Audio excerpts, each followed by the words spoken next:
Салам радиосында жаңылыктар.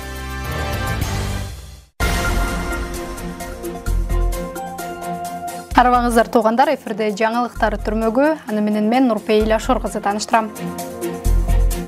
Лейлектин Айбеке айылында 30 миллион сомдук суу катуу долбоору ишке ашты. Долбоор Баткен облусунун өнүктүрүүгө багытталган 500 миллион сомдун алкагында жүргөнүн бүгүн 22 ноябрда облустук бийликтен кабарлашты.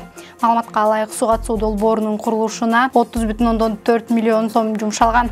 Негизинен бул суу Алтын Бешик тоосунан ошол жердеги мөңгүлөрдүн жазындасы эригенден ошол жактан түшкөн суу келет. Бул жерде Оймерен, Актайлак деген ошол жайлоолордон өтүп, анан ушул Суулуу сай деп биздин ушул Суулуу сайдан ушул суу агып келип атат. Бул бүгүнкү күнгө чейин бул суу ошол сайдын ичинде баягы тел арада аккандыктан айылга жетпей келген. Бүгүнкү күндө ушул мынау айыл кошулуп 628 гектар, андан сырткары бул жакта айыл өкмөтүнүн баягы ФПСтин жери 250 гектар, 200 гектары бул үлүш жер. Ошентип жалпысынан 628 гектар жерибиз суулуу жер болуп турабыз.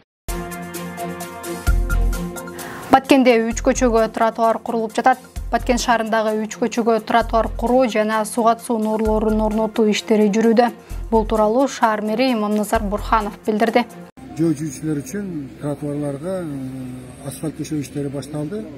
Бул дем берүүчү грант жана жергиликтүү бюджеттин эсебинен болуп атат.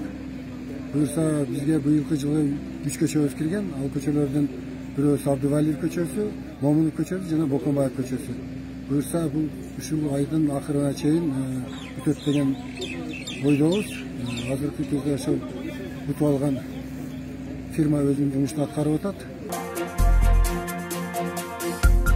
Баткенде 22 ишкер 1 миллион сомго чейинки гранттарды алды. Бул тууралуу облустук бийликтен билдиришти. Маалыматка караганда гранттар Бириккен Улуттар уюмунун өнүктүрүү программасынын Кыргызстандагы жаңырышын аймак тебилгесинин алкагында берилген. Жыл башынан бери аталган гранттарды алуу үчүн Баткен облусунун аймагынан 2000ден ашуун арыздар түшкөн. Грант алуучулардын басымдуу бөлүгү билим берүү, туризмди өнүктүрүү, эмерек, тигүү жана иширетүү, кондитердик цехтерин, техникалык тейлөө станцияларын ачуу, айыл чарба кызматтарын көрсөтүү жана дыйканчылыкты өнүктүрүү жаатында эмгектенишүүдө деп белгиленет маалыматта. Бүгүнкүгө алынган жаңылыктар менен мен Нурпейил Ашор-кызы тааныштырдым. Саламыңыз түз болсун.